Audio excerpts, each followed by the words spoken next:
Have you ever really thought about how something as hard as a mountain can turn into something as soft as clay?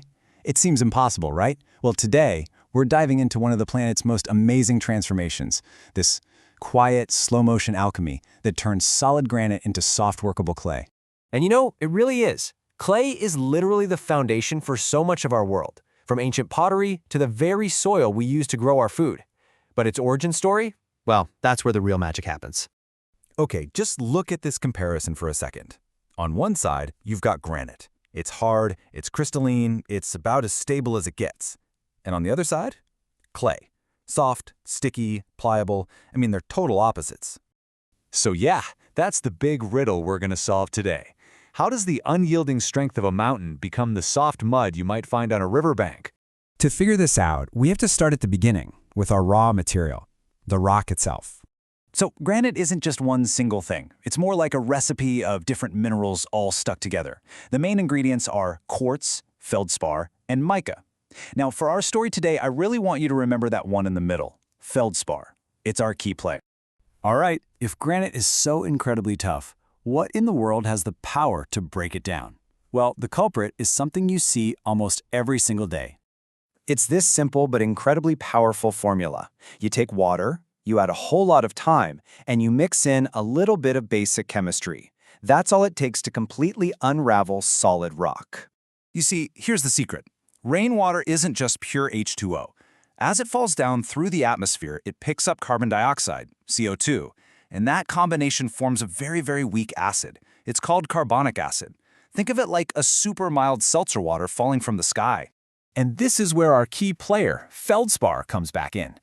Because that weak acid doesn't affect all the minerals in granite the same way. Quartz is super resistant. It basically just shrugs it off. But feldspar? Not so much. It's vulnerable. The acid starts to react with it, and that little reaction is the very first step in this whole amazing process. But hang on, this isn't just about smashing rocks into smaller bits of rock. The real transformation, the magic, is happening all the way down at the atomic level. And this is absolutely crucial. The rock isn't just breaking down, it's fundamentally changing its identity. It's less like shattering a plate and more like baking a cake. You can't just turn the cake back into flour and eggs. It's something completely new.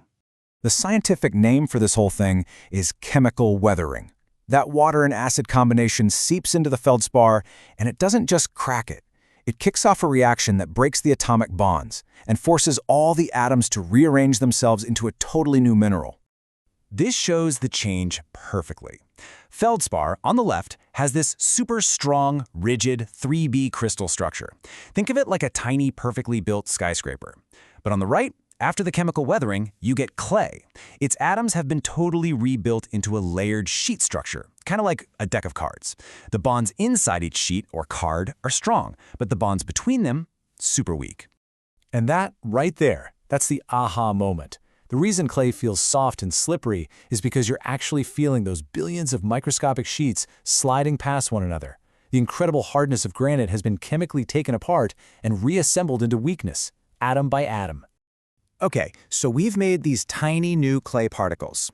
But what happens to them now? Well, their journey is really just beginning.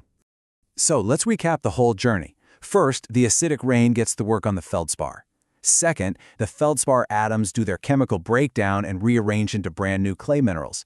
And finally, because these clay particles are incredibly small, they get washed right out of the decaying rock and carried away by water. And these particles are so small and light, they can float in a river for hundreds of miles. Eventually, though, when the water slows down, they settle out. This is what forms the rich mud at the bottom of lakes, the fertile soil on river floodplains that have supported civilizations for millennia, or they sink deep into the ocean basins. Now, as you can probably imagine, the climate plays a massive role in all this. Chemical reactions just love heat and water, so it's no surprise that the fastest, most effective clay formation happens in warm, wet places like the tropics. That's why you find such deep, rich, clay-filled soils there. So as we wrap things up, what's the big idea here? What's the main thing you should take away from all this? If you remember just one thing, let it be this. Clay is not just granite dust. It is a completely new material, forged by a slow, patient chemical reaction between our planet's rocks, its atmosphere, and its water. It's all part of this grand, incredible planetary cycle. Over millions of years, huge forces push up these massive mountains of granite. And for millions more, the rain just falls. Simple, persistent, carrying that tiny little bit of acid from the sky. And that rain works on the rock, not with some huge force, but with this quiet, relentless chemistry, slowly transforming it, atom by atom. And this is why it all matters so much. This deep, slow process is what creates the very foundation for life on land. The destruction of the mountain becomes the creation of the soil. So the next time you hold a piece of pottery or walk on soft earth, you'll know you're actually looking at the beautiful transformed ghost of an ancient mountain.